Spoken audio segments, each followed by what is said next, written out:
કે સૌથી પાવરફુલ મંત્ર કયો છે? સૌથી પાવરફુલ મંત્ર હોય તો એ મારા ખ્યાલથી મહામૃત્યુંજય મંત્ર. તો મુક્તિ મળ્યા પછી આત્મા કે આપણે જીવ જે કહીએ એનું શું થતું હોય? આત્મા અને જીવ છે ને એ આપણા શરીરના છે ને બહુ બધા ભાગ હોય છે. ગાયત્રી મંત્ર જે આપણે કરીએ છીએ એ સાચો છે કે નથી? ગાયત્રી મંત્ર બધા બહુ હોઈ શકે છે. આપણે જે કરતા હોય છે ઓમ ભૂર્ભુવઃ સ્વઃ, Yes. એ સાવિત્રી મંત્ર છે. તંત્ર અને અઘોર છે એમાં કેટલો ફર્ક છે? કઈ નહીં, ઘોર એટલે શું? ઘોર એટલે ઘોર અંધેરા આપણે કહેતા હોઈએ છીએ. ઘોર એટલે એકદમ ડાર્કનેસ અને અઘોર એટલે એકદમ લાઇટનેસ. કે આપણા પહેલાં જે મંદિરો બનતા એ તો બધા પ્રોપર એ સાયન્સથી બનતા, તો હજુ પણ શું ભારતમાં કે ગુજરાતમાં એવા કોઈ મંદિર છે કે જે જીવિત છે, કે હજુ ચેતના ત્યાં છે એવા કોઈ મંદિર? હવે તો બધું બિઝનેસ માટે મંદિરો બનાવે છે, પોલિટિક્સ ને બિઝનેસ. એમ તો આ બધા જ્યોતિર્લિંગમાં પણ ચેતના તો છે જ, બટ હવે કેવું છે કે એ નોર્મલ લેવલ પર નથી. તમે તમારા મૃત્યુ વિશે વિચારો છો કોઈ વાર? ના, મૃત્યુ શું, મૃત્યુ ચાલી રહી છે, બધું વિચારવાનું છે. અત્યારે પણ મૃત્યુ છે. અત્યારે મેં 2 શ્વાસ છોડ્યા, હું અડધો મરી ગયો.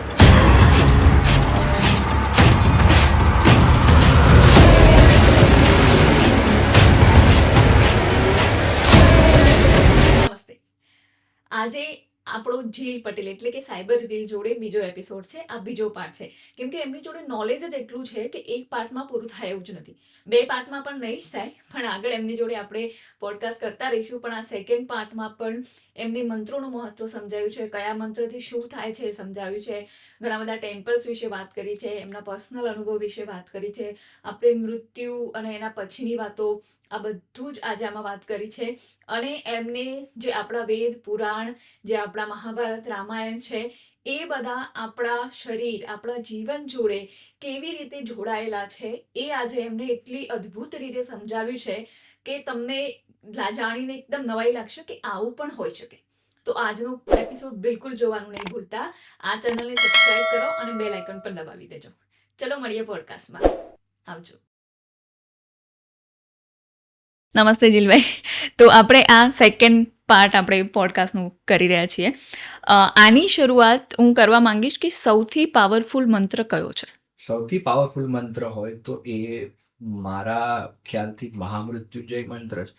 મહામૃત્યુંજય મંત્ર પહેલા પણ જો સૌથી પાવરફુલ હોય એ તો ઓમ જ છે, જે અંતિમ તમારું વાઇબ્રેશન છે. બટ મહામૃત્યુંજય મંત્ર જે ઘણો ફેમસ પણ છે, યુઝ કરી રહ્યા છે, બટ લોકોને મતલબ નથી ખબર એનો. બિલકુલ. ક્યાં યુઝ કરવો, શું કરવું નથી ખબર.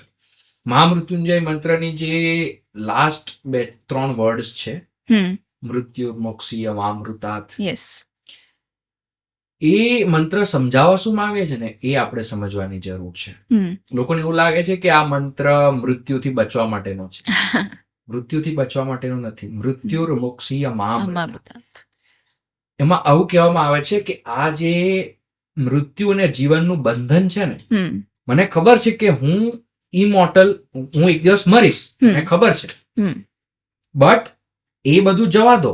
મને આ જે મૃત્યુ અને જીવનનું જે બંધન છે ને એમાંથી મુક્ત કરો. હું આ જીવનમાં મરીશ, મૃત્યુને કોઈ રોકી નથી શકતું. બિલકુલ. બરાબર, એ તો આવવાની જ છે. એ મને ખબર છે કે હું મરીશ. આ મંત્ર જેને બનાવ્યો હશે એ રીતે બનાવે છે કે મને ખબર છે કે હું મરીશ, બટ આ જે મૃત્યુ ને જીવનનું બંધન છે ને એનાથી મને મુક્ત કરો, મને એનાથી મોક્ષ આપો. મોક્ષની પ્રાર્થના કરી રહેવામાં આવે છે આમાં. યસ. અને વાર્તાથી સમજીએ આપણે કે ગંગા એક જગ્યાએથી શરૂ થાય છે, બરાબર, અને વાર્તાની રીતે સમજજો કે ગંગા નીકળી. હવે એક સાધુ મળ્યા ગંગાને. સાધુએ ગંગાને કીધું, પાણી ટેસ્ટ કરીને, કે ગંગા તું તો બહુ મીઠી છે. તો ગંગાની અંદર એક મેમરી બની ગઈ કે હું બહુ મીઠી છું. ગંગા આગળ જાય છે, ત્યાં બીજા સાધુ મળે છે, અને બીજા સાધુ એમના બહાવને જોવે છે અને એમ કહે છે કે ગંગા તારી પાસે ઘણો ફોર્સ છે, ઘણો વેગ છે. પછી ગંગાની અંદર બીજી મેમરી બને છે, એટલે ગંગા આગળ જાય છે. ત્યાં એક સાધુ ગંગાના એક કિનારેથી ડૂબકી લગાવે છે ને બીજા કિનારે નીકળે છે, અને ગંગાને કહે છે ગંગા તારા તો 2 કિનારા છે. એટલે ગંગાની અંદર ત્રીજી મેમરી બની ગઈ. હવે 3 મેમરી લઈને ગંગા થોડીક આગળ જાય તો ગંગાને દરિયો દેખાય છે. હવે ગંગાને ડર લાગવા લાગે. કેમ કે એની અંદર 3 મેમરીઝ છે કે હવે હું દરિયામાં જઈશ તો હું મીઠી છું, ખારી થઈ જઈશ, મારા 2 કિનારા છે અસીમ થઈ જશે ને મારો જે વેગ છે એ શૂન્ય થઈ જશે, બીકોઝ દરિયાની સામે કોઈ નદીનો વેગ ગણાતો નથી. તો હવે ગંગાને તો ડર લાગવા લાગ્યો કે હવે મારી મૃત્યુ થવાની, બટ મૃત્યુને કોઈ રોકી નથી શકતું, ગંગાને બહાવને કોઈ રોકી નથી શકતું. ગંગા જાય છે ધન ધનાવીને દરિયાની અંદર. ગંગા મીઠી હતી, ખારી થઈ ગઈ, એના 2 અસીમ કિનારા હતા એ અસીમ થઈ ગયા, એનો વેગ હતો એ શૂન્ય થઈ ગયો. આને મૃત્યુ કહેવાય છે. બટ અહીંયા રહેવાનું ક્યાં છે? ઉપરથી એક વાદળ આવ્યું, દરિયામાંથી પાણી ખેંચીને લઈ ગયું, પાછું હિમાલય પર છોડ્યું, એ જ ગંગા પાછી મીઠી થઈ ગઈ, પાછા એના 2 કિનારા આવી ગયા, પાછો એનો વેગ આવી ગયો, પાછી બહેવાનું સ્ટાર્ટ થયું. તો આ જે સર્કલ છે ને, જીવન મૃત્યુનું સર્કલ છે. આ નારિયેળનું જે ઝાડ હોય, નારિયેળી હોય છે, નારિયેળી ઉગે છે, એમાંથી એક નારિયેળ નીચે પડે છે, એ જ નારિયેળ થોડાક વર્ષો પછી બીજી નારિયેળી બનાવે છે. એટલે આ આખું એક સર્કલ છે. આ સર્કલ ની અંદર તમે ચાલતા રહો છો. આ સર્કલ થી બહાર આવો એને મોક્ષ કહેવાય છે. અને એના માટે મહામૃત્યુંજય મંત્રનો યુઝ કરવામાં આવે છે. અને આ સર્કલ થી બહાર આવું કઈ રીતે કે તમે તમારા કર્મોનો જે પણ ઠેલો લઈને ચાલો છો એ કર્મને તમે અહીંયા ને અહીંયા મુક્ત કરો. તમે નવા કર્મ બનાવો ના, તો તમારું જે શરીર જોડાય, તમારી આત્મા શરીર જોડે જોડાયેલી છે ને, કર્મના લીધે જોડાયેલી છે. જે દિવસે કર્મ પૂર્ણ થઈ જશે ને નવા કર્મ ની હશે, એ દિવસે આપણે મોક્ષ પામીએ છીએ, આપણે મુક્તિ પામીએ છીએ. બિલકુલ. તો હવે મહામૃત્યુંજય મંત્ર સ્પેસિફિકલી આના માટે છે કે તમારા જે વગર કામના કર્મો છે એનાથી તમને મુક્તિ આપે છે. શાના માટે? જીવન ને મૃત્યુના બંધનથી તમને મોક્ષ આપવા માટે. મૃત્યુથી મોક્ષ આપવા માટે નહીં કે હું આ જીવનમાં અમર થઈ જઈશ. તમે અમર નથી, તમે મરશો, બટ મૃત્યુનો જે સર્કલ છે એમાંથી મોક્ષ લેવા માટે. હવે લોકો આનો યુઝ ક્યાં કરે છે? કોઈ એમનું ઘર વાળું હોય, એક્સિડન્ટ હોસ્પિટલમાં હોય તો લોકો મહામૃત્યુંજય મંત્ર કરે છે.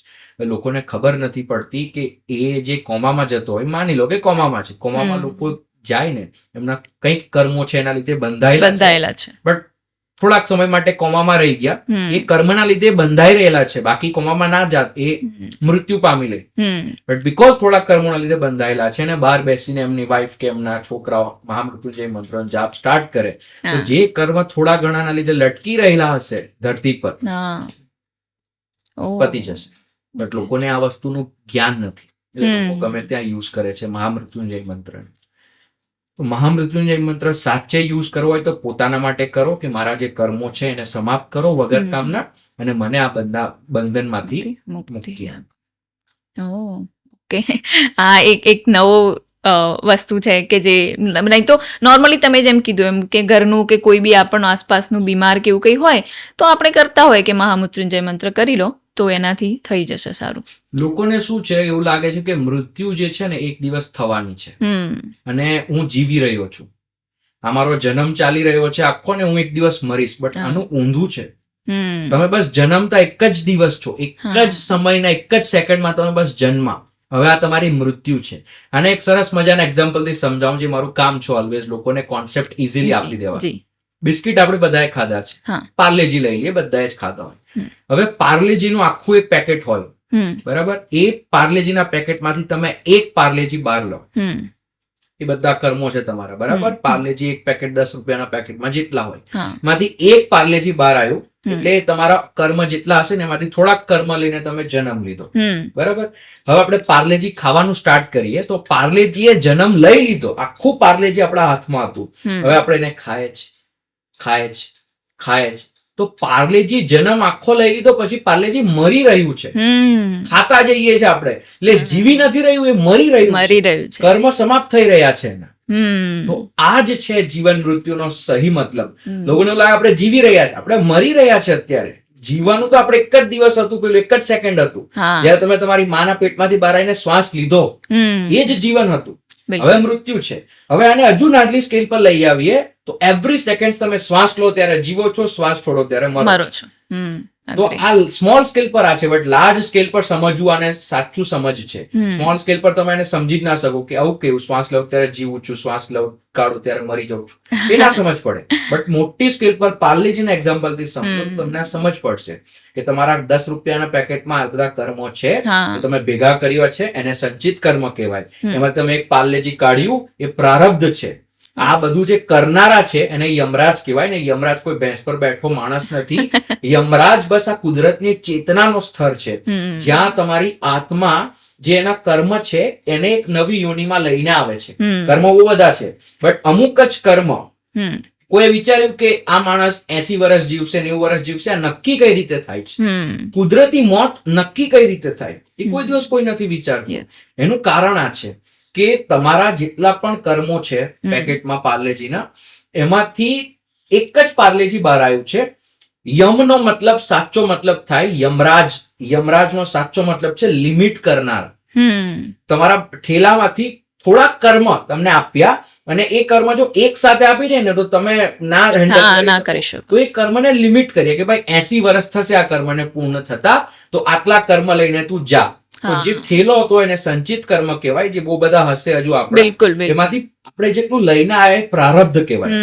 હવે એ પ્રારબ્ધ જયારે આપણી જોડે ચાલી રહ્યું છે, આપણે જે અત્યારે બધું જીવી રહ્યા છે, આપણી જોડે જે બધું થઈ રહ્યું છે એ બધું પ્રારબ્ધ છે, એ આપણે જીવી રહ્યા છે. અમુક લોકો કહેતા હોય ને કે હું સારો માણસ છું તો પણ મારી જોડે ખોટું કેમ થાય છે? એ તમારા પ્રારબ્ધના લીધે થાય છે. બટ હવે એક વસ્તુ સમજવા જેવી છે, જો તમારી જોડે કઈ ખોટું થતું હોય એ તમારા હાથમાં નથી, એ પ્રારબ્ધના હાથમાં હતું. એ પ્રારબ્ધના લીધે ખોટું થઈ રહ્યું છે. જો તમે એ ખોટું થતું હોય એ જ પોઈન્ટ પર તમે લોકો સાથે ખોટું કરવા લાગો કે મારી જોડે ખોટું થાય છે, હું ખોટું જ કરીશ, સારો ના રહો, તો એ તો પ્રારબ્ધના લીધે થતું હતું. બટ હવે તમે જે કરવાના ને ખોટું, એ તમારો આગામી કર્મ બની જાય છે.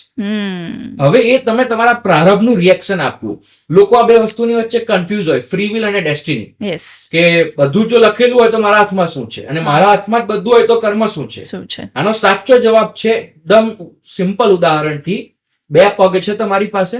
હવે હું કહું તમને કે એક પગ ઉપર કર, તમે લેફ્ટ કરો રાઈટ કરો, એ તમારા હાથમાં છે. તમે એક પગ ઉપર કરી લીધો, આ તમારી ફ્રી વિલ હતી. હવે હું કહું કે બીજો પગ ઉપર કરો, તો હવે તમે વિચાર કરશો કે બીજો પગ ઉપર કરીશ તો ઉભો કઈ રીતે રહીશ? ડેસ્ટિની છે કે તમે એક જ પગ પર ઉભા રહી શકો છો, એ કુદરતે લખ્યું છે. બટ કયા પગ પર ઉભા રહેવું એ તમારા હાથમાં છે, એને તમારી ફ્રી વિલ કહેવાય. હવે આ જ વસ્તુ કર્મોમાં પણ છે કે તમારા પ્રારબ્ધ છે એ ડેસ્ટિની છે, બટ એ પ્રારબ્ધ જયારે થઈ રહ્યા છે ત્યારે તમે શું કરો છો એ તમારી ફ્રી વિલ છે. તો જો ખોટું થતું હોય ને તમારી જોડે, તમે સારા હો તો સારા જ રહો, તમારા કર્મ પૂર્ણ થઈ જશે એટલે ઓટોમેટિકલી બધું સારું થશે. તો કર્મ આપણા પૂર્ણ થઈ જાય એટલે માણસને મુક્તિ મળી જાય. અને તમે નિષ્કામ કર્મ કરો, જે ભગવદ ગીતામાં કૃષ્ણ ભગવાન સમજાવે છે, કર્મણીય વાધિકાર અસ્તે મા ફલેષુ કદાચન. એ મતલબ નથી સમજી રહ્યા લોકો કે મતલબ શું છે. નિષ્કામ કર્મ હોય શું? એમાં એવું સમજે છે લોકો ભગવદ ગીતાના એ શ્લોકને કે તું કર્મ કરતો જા, ફલની ચિંતા ના કર, ફલ તને ભગવાન આપશે.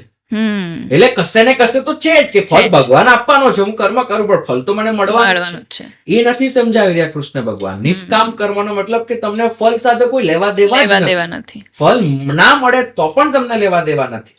ફલ માટે તમે કરતા જ નથી કઈ, એને નિષ્કામ કર્મ કહેવાય. હવે લોકો દાન કરે છે એને નિષ્કામ કર્મ સમજે છે. દાન નિષ્કામ કર્મ છે જ નહીં. લોકો દાન જો 2 રીતે છે, એક તો દાન કરે છે ટેક્સ બચાવવા માટે, કે રિસિપ્ટ મળશે તો ટેક્સ બચશે, એ પણ નિષ્કામ કર્મ નથી. અને બીજું લોકો જે દાન કરે છે એટલે કરે છે કે હું કોઈનું પુણ્ય કરીશ ને તો મારી જોડે સારું થશે. આ પણ નિષ્કામ કર્મ નથી. તમારી પાસે આવ્યું, આપી દીધું, કોઈ લેવા દેવા નહીં કે મને પુણ્ય મળશે પાપ મળશે, એ બધી ચિંતા નથી, એને નિષ્કામ કર્મ કહેવાય. ઓકે, એ સરસ. તો મુક્તિ મળ્યા પછી આત્મા કે આપણે જીવ જે કહીએ એનું શું થતું હોય? આત્મા અને જીવ છે ને એ આપણા શરીરના છે ને બહુ બધા ભાગ હોય છે. સ્થૂળ શરીર હોય છે, સૂક્ષ્મ શરીર હોય છે. હવે આને ડિટેલમાં પણ લઈ જવાય, બટ હું સ્થૂળ ને સૂક્ષ્મ થી જ વાત કરું. બિલકુલ. તો આપણું જે આ ફિઝિકલ બોડી જે આપણે જોઈ રહ્યા છે એ આપણું સ્થૂળ શરીર છે. આની અંદર એક બીજું શરીર છે, એને સૂક્ષ્મ શરીર કહેવાય. એની અંદર આપણી મેમરીઝ છે, બરાબર. આને એક સરળ મજાથી હું તમને સમજાવું. આજે ચામડી આપણે જોઈ રહ્યા છે ને, આઈને આજે ચામડી બનાવીએ છીએ, એને અન્નમય કોષ કહેવાય. અન્નથી જે બન્યું છે અન્નમય કોષ. હવે અન્નમય કોષની અંદર બીજો એક કોષ છે એને કહેવાય પ્રાણમય કોષ. તમે જે શ્વાસ લો છો ને એ તમારી અંદર એક બીજું શરીર છે પ્રાણમય કોષ, જે તમારા પ્રાણનું શરીર છે. એ પ્રાણમય કોષનો જે ખોરાક છે ને એ અન્નમય કોષથી અંદર જાય છે. એટલે તમે જે શ્વાસ લો છો એની અંદર પ્રાણ જતા હોય યસ છે, યસ યસ તો એ પ્રાણમય કોષ બનાવે છે. પછી બીજું હોય છે મનોમય મનોમય કોષ. કોષ. એ તમારા મનનું શરીર છે. હમ તમારા મનની અંદર જે મેમરીઝ છે એ મનનું શરીર છે. હમ પછી બીજા બે હોય છે એને ડિટેલમાં નથી સમજાવવાનો, આનંદમય કોષ અને વિજ્ઞાનમય કોષ, જેને બ્લિસ કહેવાય છે અને જેને ઇન્ટેલિજન્સ કહેવાય, ઇન્ટેલેક્ટ કહેવાય છે. એની જરૂર નથી, બસ આ ત્રણને સમજવાની જરૂર છે.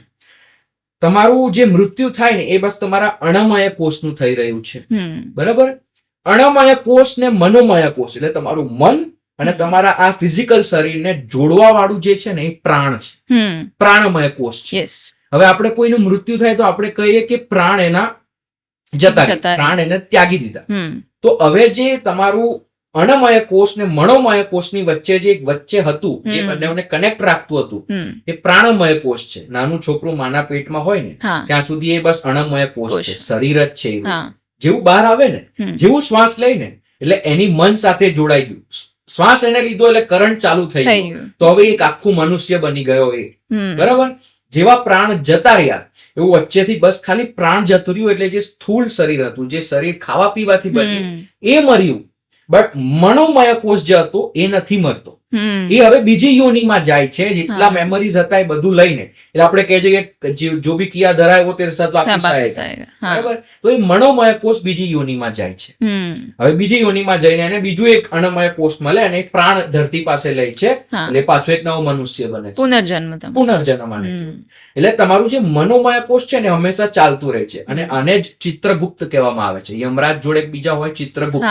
ચિત્રગુપ્ત નો મતલબ શું? ચિત્ર એટલે મેમરીઝ અને ગુપ્ત એટલે જે સંતાયેલી છે. ચિત્રગુપ્ત કોઈ સાચો કોમ્પ્યુટર પર બેઠો માણસ નથી જે હિસાબ કરી રહ્યો છે. હિસાબ તમારા ઓટોમેટિકલી છે. હવે માની લો કે આ પાણીનું ગ્લાસ છે, બરાબર. હવે તમે આ પાણીનું ગ્લાસ પહેલી વાર જ્યાં જોયું હશે તમને ના ખબર હોય કે આ પાણીનું ગ્લાસ કહેવાય, આ એક મગ કહેવાય, રાઈટ. તમને કોઈ કીધું કે આ મગ કહેવાય, તો હવે આજ કાલે તમે પાછા આને જુઓ તો તમારે કોઈને પૂછવું ના પડે, તમને ખબર હોય કે આ મગ છે. આજથી 10 વર્ષ પછી જો તમને ખબર છે કે આ મગ છે. કઈ રીતે? બીકોઝ જયારે તમને કોઈ કઈ કીધું એ એક્સપિરિયન્સ પાસ્ટ નો તમારી અંદર સંતાયેલો છે. આપણે નોર્મલી નથી દેખાતું મેમરીઝ ક્યાં છે, એને ચિત્રગુપ્ત કહેવાય. હવે આ એક્સપિરિયન્સ ના લીધે તમે પ્રેઝન્ટ અને ફ્યુચર ને એક્સપિરિયન્સ કરો છો. જે પાસ્ટમાં એક્સપિરિયન્સ કરો એનાથી જ તમારું પ્રેઝન્ટ અને ફ્યુચર તમે અનુભવો છો. તમને કોઈ કીધું હતું કે આને ગ્લાસ ના કહેવાય, આને તો બોટલ કહેવાય, તો તમારા માટે પ્રેઝન્ટમાં બોટલ હોત. બીકોઝ પાસ્ટમાં ને કોઈ ગ્લાસ કીધું એટલે તમારા માટે આ ગ્લાસ છે આજે. તો આજે તમારું પાસ્ટ પ્રેઝન્ટ ફ્યુચર જે છે ને એ તમારી મેમરીઝ ની અંદર સંતાયેલું છે, અને આને ચિત્રગુપ્ત કહેવાય. આ જ ચિત્રગુપ્ત, આ જ તમારું મનોમય કોષ બધી મેમરીઝ લઈને યોનિમાં ટ્રાવેલ કરતું હોય, અલગ અલગ યોનિમાં જતું હોય. હવે આધ્યાત્મિક પ્રગતિ જ્યારે તમે શરૂ કરો, આધ્યાત્મિક પ્રગતિમાં જ્યારે તમે ધ્યાન કરો, યોગ કરો, ત્યારે તમે મનોમય કોષની પછાડના, જેની મેં વાત નહીં કરી, આનંદમય અને વિજ્ઞાનમય કોષ, તો હવે તમારું મનોમય કોષ તમે તોડવાનું સ્ટાર્ટ કર્યું. જે બધી યોનિમાં જતું હતું, મનોમય કોષને તોડવાની, એની બિયોન્ડ જવાની શરૂઆત કરી. એને આધ્યાત્મિકતા કહેવાય છે ઊંડામાં જો સમજવામાં આવે તો. ધીરે ધીરે મનોમય કોષ જ્યારે તૂટવા લાગે, ધીરે ધીરે પછી વિજ્ઞાનમય કોષમાં જાય ને એ તૂટવા લાગે, ને છેલ્લું છે આનંદમય કોષ. આપણે અનુભવ કર્યો હશે કોઈ વાર આપણને અચાનકથી બહુ અંદરથી હેપીનેસ મહેસૂસ થાય ને એનું કોઈ કારણ ના હોય, એને બ્લિસ કહેવાય છે ઇંગ્લિશમાં, એને આપણે હિન્દીમાં આનંદ કહીએ છીએ, ગુજરાતીમાં આનંદ કહીએ છીએ. એ જે સ્થિતિ છે ને ચેતનાની, એને જ મોક્ષ કહેવાય. જ્યારે તમારું પ્રોપર બધા શરીર તૂટી જશે ને, આનંદમય કોષ બચશે, તો તમે એ સ્થિતિમાં જતા રહેશો. આ કુદરતમાં બધું આ પ્લાન્ટ્સ છે શું છે? બ્લિસ છે. પ્રોપર પ્લાન્ટ્સ ને જોઈને તમને કોઈ દિવસ એવું લાગતું છે કે ડિપ્રેશનમાં છે? They are every time in bliss. Moon, Galaxy, બધું. ધેટ્સ વોટ મુક્તિ ઇઝ. તમે એ સ્ટેજમાં પરમનન્ટ થઈ ગયા. તમે મે બી કોઈ પ્લાન્ટ બની જાઓ, મે બી તમે કોઈ નદી બની જાઓ, તમે કંઈક પણ બની શકો છો. ધેટ ઇઝ વોટ મુક્તિ. તમે પ્રોપર બ્લિસમાં છો 24 કલાક. એટલે પાછા જન્મ લેવાનું જરૂર ના પડે. નોર્મલી મુક્તિ એવું જ કહેતા હોય કે મોક્ષ મળી ગયું, કે ભાઈ તમારે વારે ઘડીએ જન્મ નહીં લેવો પડે. Correct correct. તમારી આત્માનું એક પોતાનું શરીર છે ને, એ શરીર આત્મા બીજા શરીરમાં લઈને જાય છે. એટલે આ લેવલ છે બધા. ઓકે. આપણે મહામૃત્યુંજય મંત્રની વાત કરી. મારે ગાયત્રી મંત્રની એક વાત કરવાની હતી કે ઘણા લોકો ગાયત્રી મંત્ર રેગ્યુલર કરતા હોય છે. અમુક ગુરુ એવું કે ગાયત્રી મંત્ર ના કરવો જોઈએ, અને અમુક લાઈક મેં સાંભળેલું છે, મેં પૂછેલું છે, તો મને કીધું કે હા, સંસારીઓ માટે ગાયત્રી મંત્ર બેસ્ટ છે. તો એ આનું શું કરી શકાય, ના કરી શકાય, અને ગાયત્રી મંત્ર જે આપણે કરીએ છીએ એ સાચો છે કે નથી? ના, ગાયત્રી મંત્ર બધા બહુ હોઈ શકે છે. આપણે જે કરતા હોય છે ઓમ ભૂર્ભુવઃ સ્વઃ, એ સાવિત્રી મંત્ર છે. ઓકે, બરાબર. ગાયત્રી સરસ્વતીનું નામ છે બીજું એક. અને ગાયત્રી મંત્ર તમે જે નોર્મલી કરતા રહો એ કરવાની કેમ ના પાડવામાં આવે છે? બીકોઝ ગાયત્રી મંત્ર કરતી વખતે તમારી જે ચેતના હોય ને એ ચેતના મેનિફેસ્ટ થઈ જાય છે જો તમે ગાયત્રી મંત્રનો ઉપયોગ કરો. હવે લોકોને ખબર ના હોય કઈ ચેતનામાં છે લોકો, કોઈ ગુસ્સેલ સ્વભાવનું હોય, કોઈ આનંદમાં રહેતું હોય, તો જે સ્વભાવમાં હશો ને એ સ્વભાવ તમારો મેનિફેસ્ટ થઈ જશે રિયલ લાઈફમાં. એવી જ વસ્તુ તમારી જોડે એટ્રેક્ટ થવા લાગશે. ગાયત્રી મંત્ર જ્યારે તમે કરશો, જ્યારે બ્રહ્મદેવે આ બ્રહ્માંડ બનાવ્યું હતું, બરાબર, તો બ્રહ્મદેવની અંદર એવું કહેવામાં આવે છે, જો તમે ક્રિશ્ચિયનમાં જોવો ને તો એવું કહેવાય છે કે જીસસે વિચાર્યું કે પ્રકાશ થાય અને પ્રકાશ ઉત્પન્ન થયો. એવું જ આપણામાં કહેવાય છે કે બ્રહ્માએ વિચાર કર્યો કે આ ધરતી બને અને આ ધરતીના બ્રહ્માંડ બન્યું. તો એ જે બનવાનો વિચાર થયો ને, એ ચેતના જે થઈ ને, એ ચેતના પછી બ્રહ્માએ સરસ્વતી સાથે સંગમ કરીને એને બહાર લાયા. એટલે આ ગાયત્રી મંત્રનું એક થોડુંક તાંત્રિક સાયન્સ છે કે તમારી જે ચેતના છે એ ચેતનાનું મેનિફેસ્ટ કરવું, એના માટે ગાયત્રી મંત્રનો યુઝ થાય છે. તમે નોર્મલી જાણ્યા વગર કરશો તો એ તમારી સાથે સાઇડ ઇફેક્ટ કરી શકે છે, એટલે ના પાડવામાં આવે છે. બટ તમે જે નોર્મલ આ કરો છો ને એ ગાયત્રી મંત્ર નથી, એ સાવિત્રી મંત્ર છે. સાવિત્રી મંત્ર છે. ઓમ ભૂર્ભુવઃ સ્વાહા તમારા અલગ અલગ લેવલ્સ ને સમજાવે છે. સૂરજને, ધરતીને, ભૂર્ભુવઃ સ્વાહા, એ બધી વસ્તુ સમજાવે છે. એનાથી કઈ ના થાય. જે ઓરિજિનલ છે એ તો હજુ બહાર એમ પણ ફરતો નથી, કોઈ જરૂર પણ નથી એની, કઈ જ જરૂર નથી. એટલે આ બધા મંત્રો કદાચ ગુરુ જ તમને આપી શકે, લાઈક બીજ મંત્ર ની જેમ જે આપતા હોય છે, ગુરુ આપે. જો તમારી પાસે અનુભવ પોતાના ના હોય તો ગુરુ તમને આપી શકે. બટ જો તમને પોતાને ધ્યાન કરતા શીખી જાઓ, ધ્યાન કરો, તો આ બધા અનુભવ ગુરુને ક્યાંથી આવ્યા? ધ્યાનથી આવ્યા. કરેક્ટ. જે શંકર છે પહેલી વાર જે આદિ યોગી, આદિ ગુરુ થયા, અમને ક્યાંથી આવ્યું? ધ્યાનથી આવ્યું. ધ્યાનથી. બધું છે કુદરતમાં જ, બ્રહ્માંડમાં, બધાને ધ્યાનથી આવ્યું. જેને આવ્યું, જેને બીજાને આપ્યું, એના માટે ગુરુ થઈ ગયા. તમે પોતાના ગુરુ થઈ શકો છો, બટ ધ્યાન પલાઠી વારીને કરવું પડશે, વિધાઉટ ઈગો, અહંકાર વગર. તો તમને પણ આ બધું ઓટોમેટિક ખબર પડશે. પછી તમને મંત્રોની પણ કઈ જરૂર નથી. તમને પ્રોપર ટેકનોલોજી જ ખબર પડી ગઈ કે ચેતનાને બદલવી કઈ રીતે, મેનિફેસ્ટ કઈ રીતે કરવું. તો પછી ગાયત્રી મંત્રનું શું કામ? કરેક્ટ. આપણે યંત્ર, મંત્ર અને તંત્ર, તો મંત્ર અને તંત્રની વાત કરી. યંત્ર વિશે શું કહેવાય કે આ ત્રણ તો મેઇન પાર્ટ છે એમ. મંત્ર એટલે મનથી જે પણ વસ્તુ આપણે કરી રહ્યા છે ને મંત્ર કહેવાય. તંત્ર એટલે જ્યાં તનનો ઉપયોગ થાય છે, અને યંત્ર એટલે જ્યાં મન અને તનને ભેગું કરીને કોઈક બહાર વસ્તુમાં લઈને આવું, કોઈક ફિગર બનાવવું, કોઈ જ્યોમેટ્રી બનાવી. આ મૂર્તિ હોય છે પણ પોતે એક યંત્ર છે, બરાબર. તો જ્યારે મન અને તન ભેગું થઈને બહાર આપણે કોઈ કાર્યક્રમ કરવા માટે લઈને આવીએ તો એને યંત્ર કહેવાય છે. એની બધી ટેકનોલોજી હોય છે, કઈ રીતે ફિગર બનાવવું, શું કરવું, એ બહુ અકલ્ટ સાયન્સ છે પ્રોપર. એટલે એ નોર્મલ લોકો સમજી પણ ના શકે, નોર્મલ લોકોને ખબર પણ ના હોય કઈ રીતે યુઝ કરવા જોઈએ યંત્ર. એવું નથી કે શ્રી યંત્ર તમે લઈને ઘરમાં આવો ને એને દેવસ્થાનમાં મૂકો અને દરરોજ એની સામે દીવો સળગાવો કે ઘરમાં લક્ષ્મી આવવા લાગશે. શ્રી યંત્ર શ્રી સાધના માટે જે હોય છે, લોકોને ના ખબર હોય, બટ એના માટેનું હોય છે કે એની અંદર તમે સાધના કાઢી શકો છો, કયા પોઈન્ટ પર જોવું, શું કરવું. બટ એ બધું ઓકલ્ટ સાયન્સ છે પ્રોપર. એ બધા અનુભવ એવું નથી કે શ્રી યંત્રથી જ થાય, તમને પ્રોપર ધ્યાનથી પણ થઈ શકે છે. જો તમારે ધ્યાન ના કરવું હોય ને ડાયરેક્ટલી ઉર્જાનો ઉપયોગ કરવો હોય તો એના માટે શ્રી યંત્ર છે. બટ એ બધું માયામાં કરવા માટે છે, હકીકતમાં સ્પિરિચ્યુઆલિટીમાં બધાની જરૂર નથી. આ તંત્રથી અને એનાથી મને યાદ આવ્યું કે તંત્ર અને અઘોર છે, એમાં કેટલો ફર્ક છે? કઈ નહીં. ઘોર એટલે શું? ઘોર એટલે ઘોર અંધેરા આપણે કહેતા હોઈએ છીએ. ઘોર એટલે એકદમ ડાર્કનેસ, અને અઘોર એટલે એકદમ લાઇટનેસ, પ્રોપર પ્રકાશ. જ્યારે કોઈને પ્રોપર પ્રકાશ અનુભવ થાય છે ને એને અઘોર કહેવામાં આવે છે.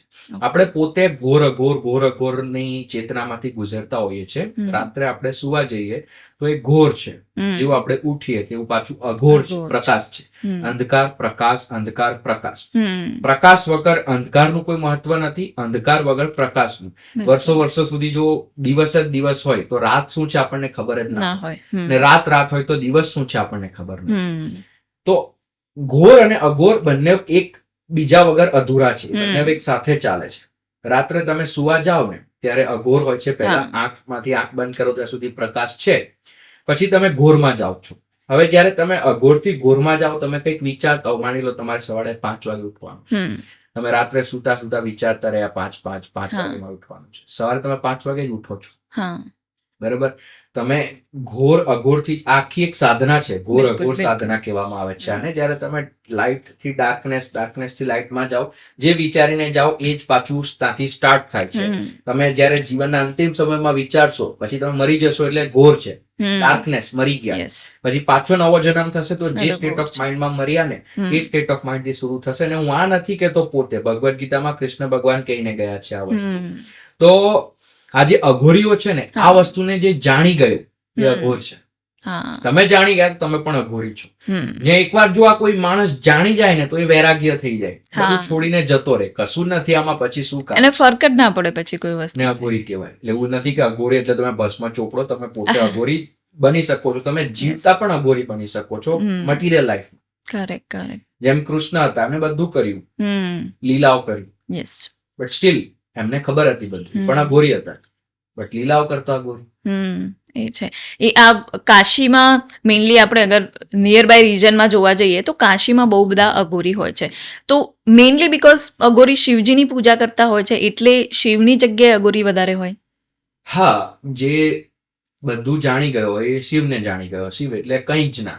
અઘોરી જાણી ગયો કે કંઈ જ ના, એટલે શિવની પાસે વધારે ખેંચાતો. અને અંતિમ લક્ષ્ય જે છે એ શિવ જ છે, બીકોઝ તમે પોતે શિવ છો. એટલે અંતિમ લક્ષ્ય પોતાને જાણવું એટલે શિવ થઈ જવું. તમે પોતે શિવ થઈ ગયા. શિવોહમ શબ્દ છે, શિવોહમ એટલે હું શિવ છું એમ એનો મતલબ છે. તો જે કાશીમાં હવે તો બધું કેવું છે કે ધંધો બની ગયો છે અઘોરનો, તંત્રનો, કાળી વિદ્યાઓનો. બટ એકચ્યુઅલીમાં કાશીમાં એટલે ફરતા હતા બીકોઝ ત્યાં કેવું છે કે કોઈક મૃત્યુ, મણિકર્ણિકા ઘાટ બધી વસ્તુ છે, ત્યાં મૃત્યુનું મહત્વ છે, અલગ અલગ ઉર્જાઓ છે. અને અઘોરી જાણી ગયો હોય કે હવે મૃત્યુ સત્ય છે અને હું જ શિવ છું. તો એ બધી જગ્યા એ લોકો વધારે પસંદ કરતા હોય કે ત્યાં જીવન જેટલું છે હવે શરીરમાં જ્યાં સુધી છું ત્યાં સુધી ત્યાં જ જીવન મારું પ્રસાર થાય. હા, કાશીની એકચ્યુઅલી એ તો વાત જ તમે મણિકર્ણિકા ઘાટની વાત કરી, એટલે હું પણ ત્યાં ગઈ હતી અને ત્યાં મણિકર્ણિકા ઘાટ ઉપર ઘણા લોકો ડરતા મેં જોયા છે કે ના જવાય, બીકોઝ ચિતાઓ સળગતી જ રહે છે ત્યાં. અને આપણને જ્યારે સ્ત્રીઓને સ્મશાનમાં જ જવાની પરમિશન નથી, ત્યાં તમે આટલી બધી ચિતાઓ વચ્ચે, પણ ત્યાં ખરેખર જઈને બેઝિકલી મારા માટે શૂન્ય હતું. મને ના બીક, સારું ખરાબ એવું કશું જ નહોતું ફીલ થઈ રહ્યું. જસ્ટ હું ત્યાં જઈને બેઠી હતી અને મંત્ર જે નોર્મલી હું કરું છું એ જ કરતી હતી અને એ નથિંગનેસ, તમે જે આપણે શૂન્યની વાત કરીએ ને, એ ત્યાં ફીલ થઈ કે વાહ. એટલે એવો કંઈ ડર જેવો નહોતો રહ્યો. અને લકીલી ત્યાં જે સ્મશાનનું મંદિર છે ત્યાં અમને કોઈ મળ્યું, એ અમને લઈ ગયું. એ આખો જે અનુભવ છે કાશીનો, એ લાઈક હું બધાને એ જ કહેતી હોઉં છું કે આટલું બધું ફરીએ ને, કોઈ જગ્યા એવી તમારી જોડે નથી રહેતી, પણ કદાચ કાશી જ એક એવી જગ્યા છે ને કે તમે એકવાર ગયા ને એટલે તમે એને ભૂલી ના શકો એમ. બટ હવે તો લોકો કેવું છે કે બસ એક ટુરિસ્ટના રીતે જાય છે. હા, ડિવોટી રીતે નથી જતા. ખાલી કાશીમાં નહીં, કોઈ પણ જ્યોતિર્લિંગની વાત કરીએ, હવે કે વાતો થતી હોય, એકબીજા જોડે બેઠા હોય ને તો વાતો કરે, મેં 12 જ્યોતિર્લિંગ કરી નાખ્યા, તારે કેટલા બાકી છે, તારું કયું બાકી છે. આ બસ એક કેવું છે કે મર્યા પહેલા મારે 12 કરવાના, એવી રીતે કરે. તમે એક જ્યોતિર્લિંગના પણ દર્શન કરો ને એ કાફી છે. અને હું તો એવું માનું છું કે સાચું જ્યોતિર્લિંગ તો તમારી અંદર તમને દર્શન થાય છે, અને લિંગોદ્ભવ કહેવામાં આવે છે યોગની ભાષામાં. તમારી અંદર એક પ્રકાશ ઉત્પન્ન થાય છે ને શિવલિંગના શેપમાં હોય છે, અને એને સાચું જ્યોતિર્લિંગ કહેવાય છે. તો સાચું જ્યોતિર્લિંગ તો એ જ છે. મારા માટે તો બધું આ જ છે કે મારું શરીરની અંદર જે મારા અનુભવ છે એ જ મારું કેદારનાથ છે, એ જ મારું કાશી છે, અને એ જ મારું સોમનાથ છે. બરાબર. તો હવે આજકાલ તો બધું ટુરિસ્ટની રીતે કરે છે, મેનેજમેન્ટ બરાબર નથી. એકચ્યુઅલી પહેલા કેવું હતું કે લોકો આ જે 4 ધામની યાત્રાઓને બધું, પહેલા કેવું હતું કે સાધનાની રીતે આનો ઉપયોગ કરતો હતો. કે હવે કેદારનાથ ઉપર જાઉં છું ને તો લોકો પહેલા કેદારનાથની આસપાસ જે બધા ગામો છે ત્યાં ફેરવેલ આપતા જતા હતા કે હવે હું પાછો નહીં આવવાનું. જીવનનું અંતિમ લક્ષ્ય જેને જાણી લીધું કે હું શિવ છું ને કશું જ નથી આમાં, એ કેદારનાથ જતો રહી. જેમ આદિ શંકરાચાર્ય ઘણા, એમનું તો સ્ટેચ્યુ પણ છે, લોકો ખબર નથી કહાની, બટ એ વેલીઓમાં જતા રહ્યા હતા ને એ વાદીઓમાં ક્યાં એમને શરીર છોડી દીધું કોઈને નથી ખબર. બટ હી સ્ટાર્ટેડ વોકિંગ કે હું જાઉં છું એમ. જાઉં છું. તો એકચ્યુઅલી કેદારનાથનો યુઝ એટલે થતો. હમ. હવે તો બધા ખચ્ચર ઉપર ચડીને જાય છે કે ત્યાં બાબા કે દર્શન હો જાયંગે.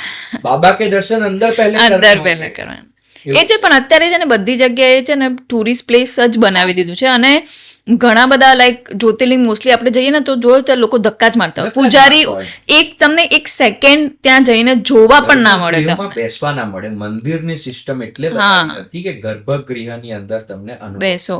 એને ગર્ભગૃહ કેમ કહેવાય છે? ગર્ભ બીજું શું છે? માનું છે. હવે તમે કોઈ દિવસ જોયું કૃષ્ણએ જન્મ લીધો કાં તો બીજા ભગવાન રામે જન્મ લીધો, ક્યાંથી લીધો? ગર્ભમાંથી. આપણે એમને ભગવાન કહીએ છીએ, બરાબર? તો ભગવાને પણ જન્મ લેવા માટે આ ધરતી પર આવવા માટે માના ગર્ભનો જ ઉપયોગ કરવો પડ્યો. બિલકુલ. હનુમાનજીએ માના ગર્ભનો ઉપયોગ કર્યો. માનું ગર્ભ એક એવી જગ્યા છે, એક એવો દરવાજો છે જ્યાંથી એક આત્મા શરીર બને છે. હવે આપણા સાધુ સંતોએ આ વસ્તુ સમજી, અને સાધુ સંતોએ એવી જ રીતે સેમ એનર્જેટિકલી પ્રાણ પ્રતિષ્ઠા કરીને મંદિરોને બનાવ્યા. ટેકનોલોજી, મંદિર એક ટેકનોલોજી છે. બિલકુલ. એનું નામ ગર્ભગૃહ કેમ આપ્યું? માનું પેટ આત્માને શરીર બનાવે છે, અને મંદિરનું જે ગર્ભગૃહ છે, માનું ગર્ભ આત્માને શરીર, અને મંદિરનું ગર્ભગૃહ એ જ આત્માને પરમાત્મા બનાવે છે. ત્યાં અંદર જઈને તમે બેસો, એ ટેકનોલોજી એવી છે, એવી રીતે એની પ્રાણ પ્રતિષ્ઠા કરી છે, એવી રીતે એને બનાવ્યું છે કે તમને મદદ કરે તમારા ધ્યાનમાં લઈ જવા. બિલકુલ. અને તમારું ધ્યાનમાં જે પણ અનુભવ છે એ તમારો બીજો જન્મ છે, અને દ્વિજ કહેવાય. તમે બીજો જન્મ લીધો હવે, એટલે તમે હવે આત્માથી પરમાત્મા બની ગયા. એટલા માટે ગર્ભગૃહ છે. તો આ બધા મુકાઈ સાઈડમાં બધા મોટા મોટા મંદિરો નહીં, તમારા ગામની આસપાસ મંદિરો, એમાં જઈને બેસો જ્યાં કોઈ ના આવતું હોય. ગર્ભગૃહ નીચે જઈને આંખ બંધ કરો 5 મિનિટ. બિલકુલ. બહાર બેલ હોય છે મંદિરની બહાર, આપણે બેલ વગાડીને જઈએ છીએ. લોકોને ખબર નથી એનો શું યુઝ છે. એનો એકચ્યુઅલી યુઝ એવી રીતે છે કે તમે જયારે ગર્ભગૃહમાં બેઠા હો અને બહારથી કોઈ નવા આવે ડિવોટીઝ, એ બેલ વગાડતા વગાડતા અંદર આવે છે. હવે આપણે કોઈ પણ સાઉન્ડ સાંભળીએ ને તો સાઉન્ડ ખાલી કાનની અંદર જાય છે, સાંભળતા કાન નથી. કાન તો ખાલી એક માધ્યમ છે અવાજને અંદર લઈ જવાનું. સાંભળે અંદર બીજું કોઈ છે. એક વખત કૃષ્ણએ અર્જુનને કીધું કે આંખ બંધ કરી દે. હવે અર્જુન આંખ બંધ કરે છે, પછી કૃષ્ણ કહે છે હું કહું ના ત્યાં સુધી ખોલતો ને. હવે અર્જુને આંખ બંધ કરી. એક મોમેન્ટ પર અર્જુનથી ના રહેવાયું અને આંખ ખોલી નાખી. કૃષ્ણે કીધું કાન બંધ કરી દે. કાન બંધ કરીને અર્જુન થોડી વાર રહી, પછી રહેવાય ના. કૃષ્ણ ક્યારે ઓર્ડર આપશે, ખોલી નાખ્યું. મોડું બંધ કરી દે, ના થયું. તમારા જે પણ આ બધી ઇન્દ્રિયો છે ને, એ ઇન્દ્રિયોને તમે બહારથી ભલે બંધ કરો, પણ અંદરથી કોઈ છે જે જોવા માંગી રહ્યું છે, જે સાંભળવા માંગી રહ્યું છે, તમે ખોલી નાખશો ઝટકાથી બધા ઇન્દ્રિયોને, તો તમારા કાન સાંભળતા નથી. એ બસ એક દરવાજો છે, અંદર અવાજ બીજું કોઈ સાંભળે છે. તો આ આપણા સિસ્ટમ મંદિરમાં આપણા સાધુ સંતોએ સમજી અને મંદિરને એ રીતે બનાવ્યા કે તમે ગર્ભગૃહમાં બેસો. કુદરતી રીતે ગર્ભગૃહ એવું છે કે તમને ધ્યાનમાં મદદ કરશે. અને બીજું, બહાર ઘંટ મૂક્યો. જયારે કોઈ ઘંટી મારે છે એનો અવાજ લાંબા ટાઈમ ચાલે છે, તો તમે જયારે કાનમાં ઘંટી જાય ને પકડવાની કોશિશ કરો કે અવાજ કાન નથી સાંભળતું, અંદર સાંભળે કોણ છે. ઘંટી અંદર જાય છે, ક્યાં સુધી જાય છે. તો એ તમે મંદિર એક તમારા માટે કોન્સિક્રેટેડ જગ્યા છે, ત્યાં જઈને તમે બસ બેસો. ઘંટ લોકો વગાડે છે, એનાથી ડિસ્ટર્બ નથી થવાનું. એને એક ટૂલની રીતે યુઝ કરવાનું છે. ને હવે તો આપણી પાસે યુટ્યુબ છે ને બધું છે, ત્યાં ઘંટના અવાજ હોય છે. લગાવીને બેસો ને સાંભળો. એ બધો ટાઈમ ના હોય તો બસમાં ટ્રાવેલ કરતા હોય, ગાડીમાં ટ્રાવેલ કરતા હોય, કોઈ સોંગ સાંભળતા હોય, તો ઓબ્ઝર્વ કરો કે સાંભળતા કાન નથી, આ સાંભળવા વાળું કોણ છે, જોવા વાળું કોણ છે. જોતી આંખ નથી, આંખ બસ એક દરવાજો છે. જોવા વાળું અંદર કોઈ છે, બોલવા વાળું હું નથી, મોડું ખાલી બોલે છે, બોલવા વાળું કોઈ છે. બધા કોઈ એક ઇન્દ્રિયને પકડી લો અને ઇન્દ્રિયની પછાડ વાળું કોણ છે એ સમજવાની કોશિશ કરો. જે દિવસે તમને સાચેમાં એ મળી જાય ને કે અંદર છે કોણ, તે દિવસે તમે સાક્ષી બની ગયા. અને એ જ આધ્યાત્મિકતાનો અંતિમ પોઈન્ટ છે. વાહ. આપણે જે મંદિરની વાત કરી રહ્યા હતા એનાથી જ મને એ પૂછવાનું થયું કે આપણા પહેલા જે મંદિરો બનતા એ તો બધા પ્રોપર એ સાયન્સથી બનતા, તો હજુ પણ શું ભારતમાં કે ગુજરાતમાં એવા કોઈ મંદિર છે કે જે જીવિત છે, કે હજુ ચેતના ત્યાં છે એવા કોઈ મંદિર? એમ તો આ બધા જ્યોતિર્લિંગમાં પણ ચેતના તો છે જ, બટ હવે કેવું છે કે એ નોર્મલ લેવલ પર નથી, અને તમે ત્યાં અનુભવ પણ નથી કરી શકતા, ગર્ભગૃહમાં બેસી પણ નથી શકતા. બટ એક મંદિર મારા ખ્યાલથી છે હમ્પીમાં. એ મંદિરનું નામ છે યંત્ર ધારકા મંદિર. હનુમાનજીનું મંદિર છે. ત્યાં મૂર્તિ નથી, ત્યાં અનાહત ચક્ર માટે સિદ્ધ કરવામાં આવેલું છે એ મંત્ર, એ મંદિર. એમાં યંત્ર છે એક બનાવ્યું, એમાં સ્ટાર છે. સ્ટાર કેવો હોય છે કે બે ત્રિકોણ એકબીજા Yes. ઇન્ટરસેક્ટ કરે Intersect સ્ટાર કરતા. કહેવાય છે. યસ અને વચ્ચે હનુમાનજીનું થોડુંક ચિત્ર બનાવ્યું છે. ત્યાં લોકો એની જ પૂજા કરે છે. બહુ ફેમસ નથી, અમુક લોકો જેને ખબર છે હા. જઈ રહ્યા છે. એ એકચ્યુઅલી મંદિર બનાવ્યું એટલા માટે છે કે એ તમારી એનર્જી સિસ્ટમ જ છે, તમારા અનાહત વચ્ચે હોય છે. એની નીચે 3 ચક્ર, એની ઉપર યસ જ્યાં ઇન્ટરસેક્ટ થાય એને અનાહત કહેવાય છે.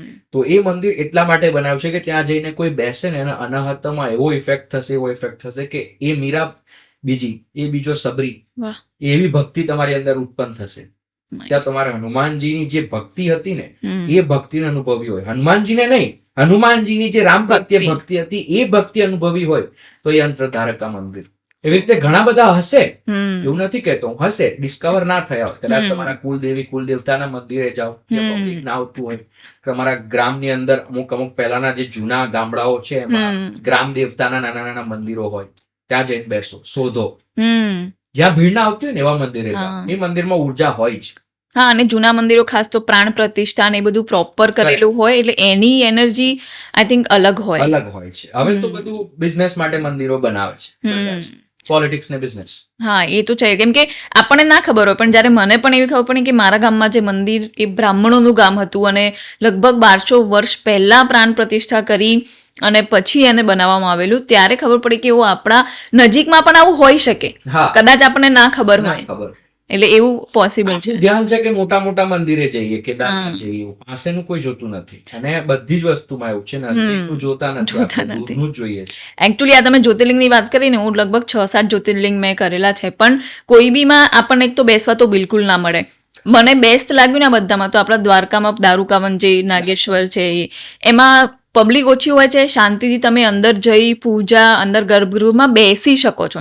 એટલે મેં એવું ડિસાઇડ કર્યું કે ભાઈ વર્ષમાં એકવાર બીજે કોઈ જ્યોતિર્લિંગ ના જવાય તો ત્યાં જઈને તમારે ગર્ભગૃહમાં બેસીને એટલીસ્ટ પૂજા કરી લેવી જોઈએ, તો એ આપણા માટે બેસ્ટ છે. બિકોઝ અમુક જગ્યાએ તો એવું બી થયું છે કે આમ જ્યોતિર્લિંગ જ જોવા ના મળી હોય, આમ ધક્કો આવે ને તમે બહાર ગયા હોય, એટલે એ ઠીક છે. હવે દેટ્સ ટ્રુ.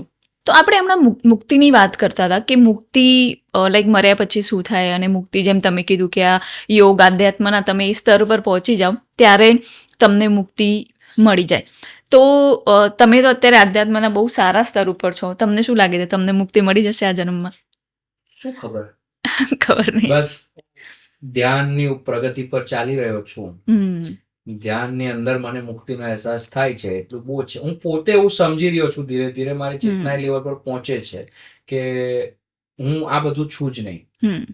હું અત્યારે આ જે પણ કરું છું, અત્યારે આપણે બોલીએ છીએ, સંવાદ કરીએ છીએ, એ પણ મારા માટે એકચ્યુઅલી જે કૃષ્ણ ભગવાનને કરી લીલા, એ રીતે મારા માટે પણ એક પ્લે છે કે હું બસ રમી રહ્યો છું. મને અંદરથી એવો અહેસાસ છે કે હું આ છું નહીં, અને અહેસાસ છે, મેન્ટલી નથી. લોકોને અમુક કેવું હોય કે બસ વાંચ્યું કશે તો મગજમાં જ હોય કે હું શરીર નથી, હું આત્મા છું, હું આત્મા, હું સાક્ષી છું. મને એક્સપિરિયન્સ છે થોડો, પરિપક્વ નથી થયો હજુ પૂરેપૂરો, બટ એક્સપિરિયન્સમાં મને આવવા લાગ્યું છે આ બધું. તો મે બી મુક્તિ મને આ શરીરમાં જ અત્યારે જ મને ફીલ થાય છે, કોઈ પલમાં. મે બી ધ્યાન કરતો રહીશું તો હજુ મુક્તિ ફીલ થશે. બિલકુલ. તમે તમારા મૃત્યુ વિશે વિચારો છો કોઈ વાર?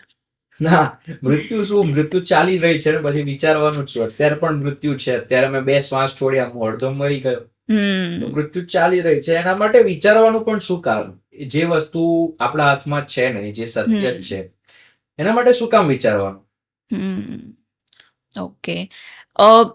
તમારું જો મૃત્યુ તમારે ડિસાઈડ કરવાનું હોય, તમારા હાથમાં હોય, તો તમે કેવી રીતે મરવાનું પસંદ કરો? બેઠા બેઠા ધ્યાનમાં મુક્તિ પામી લેવી, મૃત્યુ પામી લેવું, એ સારું છે. બટ હવે કેવું છે કે કર્મ છે એને પૂરા તો કરવાના હોય, શરીરમાં આયા છે તો કઈ થશે શરીરનું, તો એને એક લીલાની રીતે લઈ રહ્યો છું. જે દિવસ છે કુદરતી રીતે એવું લાગશે કે બેઠા બેઠા એ સ્થળ સુધી પહોંચવાની કોશિશ છે કે બેઠા બેઠા શરીર છોડી શકાય.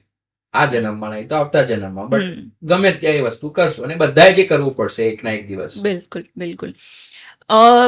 મૃત્યુ પછી તમને શું ગમશે? કે તમને અગ્નિ સંસ્કાર કરવામાં આવે કે જેમ સંતોને સમાધિમાં દફનાવતા દાટતા હોય છે એવું કરવામાં આવે? સંતોને સમાધિમાં કેમ ઢાંકવામાં આવે છે કે મે બી એમના કોઈ શિષ્ય હોય કે કોઈક એમના ડિસાઇપલ્સ હોય, તો જ્યારે આપણે શરીર છોડીએ ને તો આપણી પ્રાણની ઉર્જા આસપાસ ફરતી રહે છે. બિલકુલ. બરાબર. તો એ લોકોની સમાધિ એટલે બનાવવામાં આવે છે કે મે બી એમની પ્રાણની ઉર્જા જે છે ને તે એમના ડિસાઇપલ્સને હેલ્પ કરી શકે ફોર ધેર બેટરમેન્ટ, એમની પ્રગતિ, સ્પિરિચ્યુઅલ પ્રોગ્રેસમાં હેલ્પ કરે. બિલકુલ. મારા અત્યારે કોઈ પોતે ડિસાઇપલ્સ નથી ને મારે કઈ ગુરુ બનવું નથી.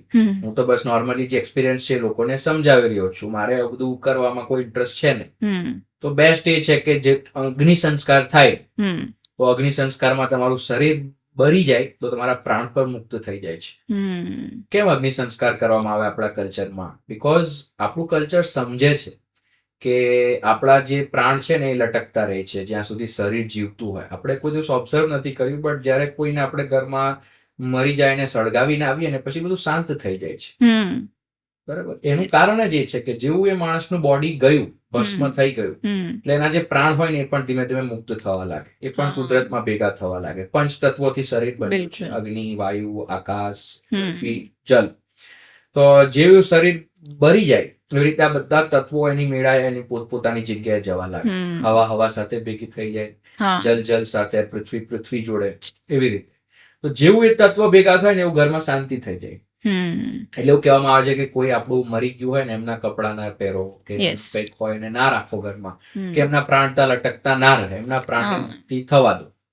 અને સમાધિઓ ગુરુઓની સંતોને એટલે બનાવે છે કે એમના પ્રાણ લટકતા રાખવા છે. એમના ડિસાઇપલ છે કે ગુરુની જાતની આજ્ઞા હોય કે મારી પ્રાણ રહેશે થોડાક ટાઈમ, તમને મદદ કરશે. જેમ સદગુરુ પોતે કહે છે કે after I will leave my body હું અવેલેબલ હોઈશ. એનું કારણ એ છે.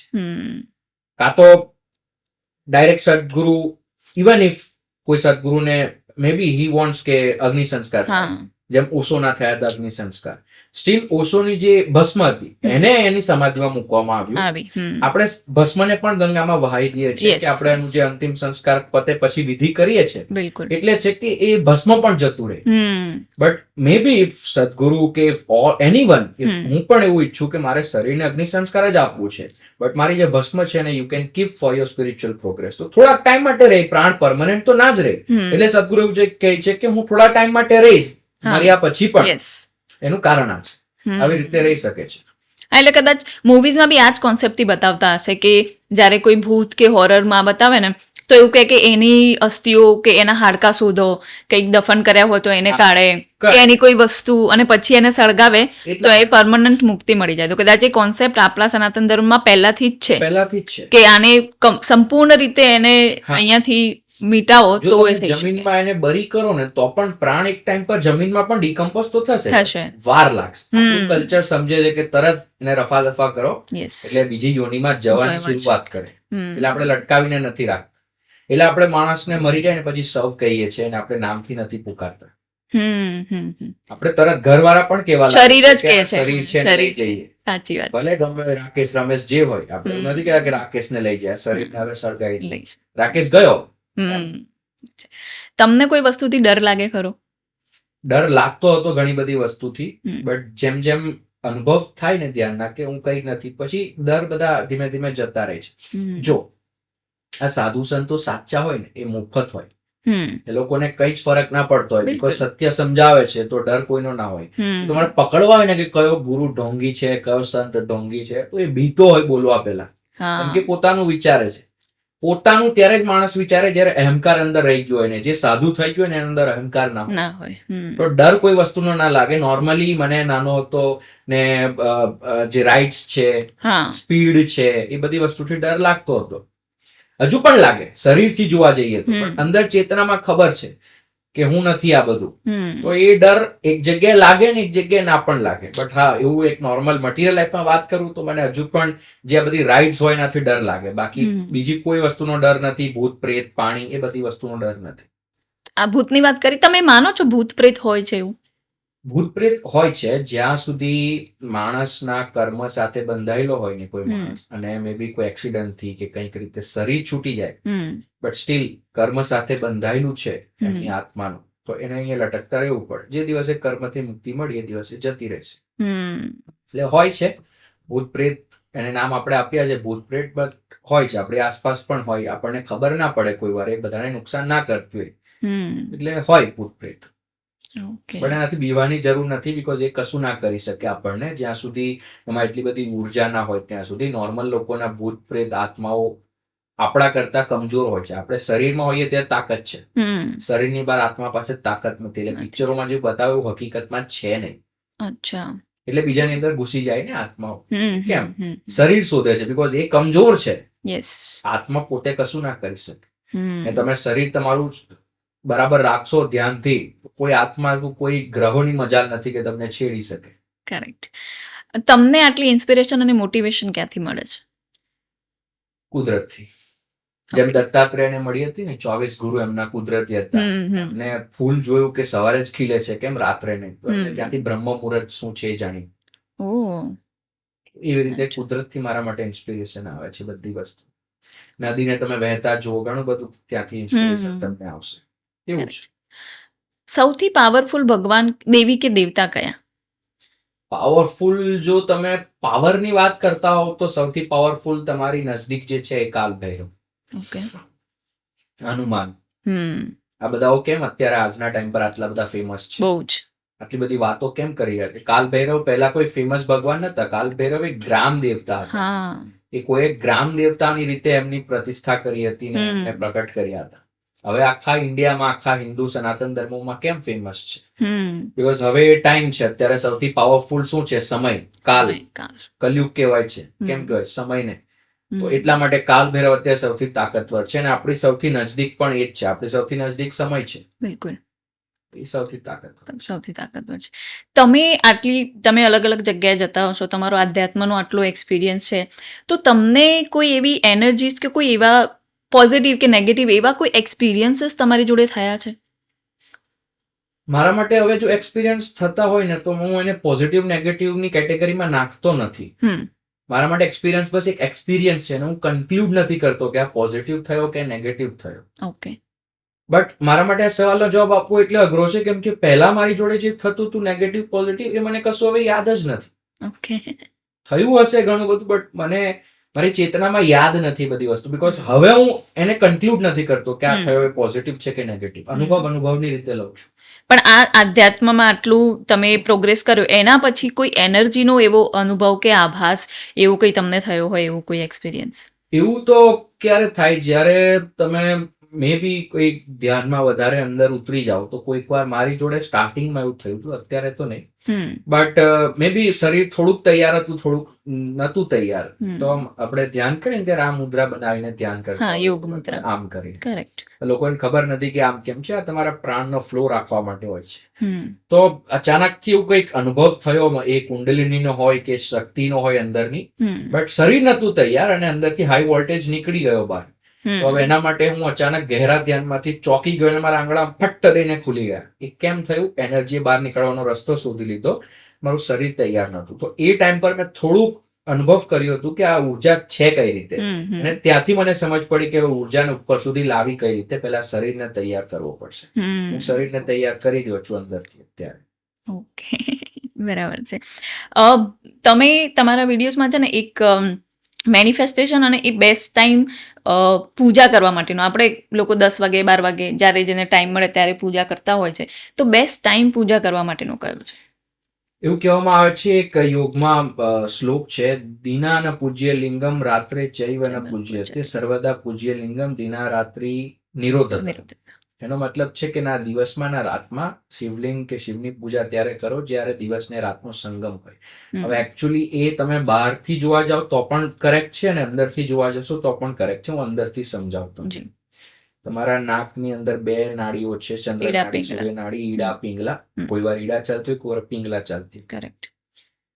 જ્યારે ઈડા પિંગલા બંને એક થઈ જાય, સુષુમ્ના ચાલુ થાય, તમે આમ આંગળી મૂકશો તો એક નાકમાંથી હવા આવતી હોય. બટ નોર્મલી તમે જો ધ્યાન માટે બેસો કે પછી આંખ બંધ કરો અને તમારી અહીંયા દ્રષ્ટિ લઈ આવો, અહીંયા લઈ આવો, તો તમારી સુષુમ્ના ચાલુ થઈ જાય. અને અહીંયા દ્રષ્ટિ આવે ને સુષુમ્ના ચાલુ થાય ને એટલે ત્યારે તમને એવું કહેવાય કે તમે શિવને અનુભવો છો. તો આ જે શ્લોકમાં સમજાવ્યું છે એ શ્લોકમાં એ સમજાવ્યું છે કે જ્યારે તમારા શ્વાસ અહીંયા દોડતા હોય ત્યારે પણ શિવ નથી, અહીંયા દોડતા હોય ત્યારે પણ શિવ નથી. સાચા શિવ ત્યારે છે જ્યારે આ બેની વચ્ચે પ્રાણ સુષુમ્નામાં દોડતા હોય. એટલે એવું કહેવામાં આવે છે કે નંદી જે હોય ને, નંદીના સિંહની વચ્ચેથી શિવલિંગને જોવા શુભ કહેવાય છે. લોકો આમ સિંહની વચ્ચે ટૂંકા કાઢે છે. એકચ્યુઅલી આ બે નંદીના સિંહ સમજાવ્યા છે.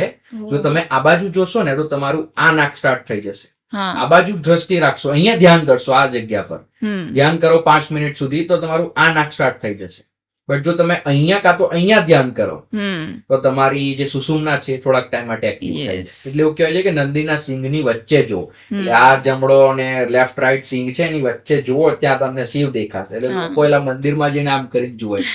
એવું નથી એકચ્યુઅલી, આના માટે એવું સમજાવવામાં આવ્યું છે. તો બેસ્ટ ટાઈમ શિવને પૂજવાનો આ જ છે. બટ બહારની પણ વાત જો કરીએ આપણે, દિન અને રાતની વચ્ચે કેમ કીધું? બીકોઝ ચંદ્ર નાડી એટલે રાત અને સૂર્ય નાડી એટલે દિન. દિવસ ને રાતની વચ્ચે એટલે સુષુમ્ના. બહાર જોવા જઈએ અહમ બ્રહ્માસ્મિ, જે અંદર છે બહાર છે. બહાર પણ સેમ આવું છે, આપણે ઓબ્ઝર્વ નથી કરતા. બટ આપણા કલ્ચરમાં જે મંદિરો હોય ને 2 ટાઈમ આરતી પૂજા થતી હોય, એક જયારે પ્રાતઃકાલ હોય અને એક જયારે સાંજ. એ શું છે? વિન્ડોઝ છે. એક રાતમાંથી સવાર થાય છે, દિવસ બને છે, એ વચ્ચેનો જે ટાઈમ છે એ, અને એક દિવસમાંથી રાત બને છે, અને આપણે ધરતરી વખત કહીએ છીએ. એ બંને કેમ ચૂઝ કર્યા? બીકોઝ એ સંગમ છે બેનો. તો એ બેસ્ટ ટાઈમ હોય છે, અને આપણું કલ્ચર આપણને ઓલરેડી શીખવે છે. બીજા પણ 2 વિન્ડો હોય છે, જ્યારે દિવસ બપોર બને છે અને બપોર સાંજ બને છે. એ પણ 2 વિન્ડો છે. જે ધ્યાન કરું છું એ મારા માટે જે વધારે સારું બેનિફિશિયલ છે એ છે બપોરથી જે સાંજ બનવાનો ટાઈમ છે, જે એપ્રોક્સ 5:48 થી મારા માટે સ્ટાર્ટ થાય છે 7:40 સુધી. પછી સાંજ છે, પછી સાંજ રાતમાં બને છે. ટોટલ 4 વિન્ડો છે. મેજર 2 સવારને સાંજની હોય છે, બીજી 2 મિની વિન્ડોઝ હોય એ બપોરને એની હોય છે.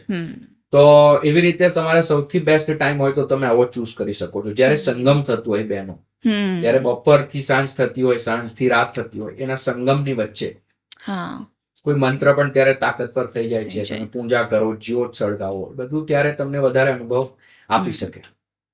ઓકે, તમારામાં એક બીજી વસ્તુ તમે શીખવાડો છો કે જે ગિલ્ટ તમારામાં હોય એનાથી કેવી રીતે બહાર નીકળવું. સોરી, ગિલ્ટનો ગુજરાતી તો મને પણ અત્યારે યાદ નથી આવી રહ્યું એકદમ, પણ કોઈ ચીજનો અફસોસ બહુ કરતા હોય કે મારાથી ખોટું થઈ ગયું, કે આવું કેમ થઈ ગયું, એવો વસવસો આપણને કદાચ રહી જતો હોય અંદર. તો એના માટે તમે જે પ્રોસેસ કહો છો એ અગર ઓડિયન્સ માટે તમે કહી શકો. આપણે જે પશ્ચાતાપ શબ્દ યુઝ કર્યો ને, પશ્ચાતાપ શબ્દની અંદર જ સંતાયેલું છે કઈ રીતે તમે તમારા અફસોસને દૂર કરી શકો. પશ્ચાતાપ એ બંને શબ્દ બન્યો છે, જે પશ્ચાતાપ છે તપસમાંથી આવ્યું છે, અને પશ્ચાત એટલે એ જે તમારું પાસ્ટ છે એનાથી આવ્યું છે. તમારે જો કંઈક પણ અફસોસ હોય ને તમારા જીવનમાં, તો પશ્ચાતાપ એક પ્રોપર વિધિ છે કે તમે આંખ બંધ કરીને પ્રોપર એ સિચ્યુએશનમાં જાઓ, જે સિચ્યુએશન તમે કરી હતી, જે થઈ ગઈ હતી, અને એ વસ્તુને તમારી અંદર જ તાપ એટલે બર્ન કરી નાખો. અંદર એ વસ્તુ વિચારો, એ ટાઈમમાં પાછા જાઓ, પાસ્ટમાં પાછા જાઓ અંદર જ, અને જે કર્યું હતું ને એને સુધારવાની કોશિશ કરો, કાં તો એને અંદર ને અંદર જ જવા દઉં છું હવે અહીંયાથી, એની સિચ્યુએશન ઇમેજિન કરીને ડિલીટ કરવાની કોશિશ કરો. એટલે આને આ શબ્દ પશ્ચાતાપ આવ્યો આધ્યાત્મિક જગતમાંથી છે. પાસ્ટ ની ઉપર તપસ લગાવી દો. પશ્ચાતાપ એક ટેકનિક છે તમારા ગિલ્ટ ને દૂર કરવાની, અને ગિલ્ટ તમે જ્યાં સુધી દૂર ના કરો ત્યાં સુધી આધ્યાત્મિક પ્રગતિ ના થાય. ગમે એવા ગિલ્ટ હોય જવા દેવા પડે. હર હર મહાદેવ જે છે ને એ કોડ છે. એટલે એક દિવસ બેસો, જેટલું કર્યું તમે પાસ્ટમાં ફોર્મેટ કરો બધું, એને ફોર્મેટ હર હર મહાદેવ કરીને જવા દો. જે કર્યું બધું જવા દો. આધ્યાત્મિક પ્રગતિ કરવી હોય એક મોમેન્ટ બેસો, જે કર્યું છે કઈ જ કામનું નથી, જવા દો બધું. જય શ્રી કૃષ્ણ, હર હર મહાદેવ, નવું સ્ટાર્ટ કરો, ફોર્મેટ કરો. અંદરથી ગિલ્ટ ને ગમે એટલું તમે કોઈનું ખોટું કર્યું હોય ને, થઈ ગયું ત્યારે તમે અવેર નતા, બટ હવે અવેરનેસ જો આવી હોય તો એ બધું ગિલ્ટ લઈને ના ચાલો, જવા દો. હર હર મહાદેવ નું 4-5 વાર જાપ કરો, ઓટોમેટિકલી ગિલ્ટ જતું રહેશે. આ બનાવ્યો જ એટલા માટે છે, હર હર મહાદેવ વસ્તુ જ એટલા માટે છે, એનો પાવર જ એ છે. હર કેમ કે હરવી એમ. ગુડ.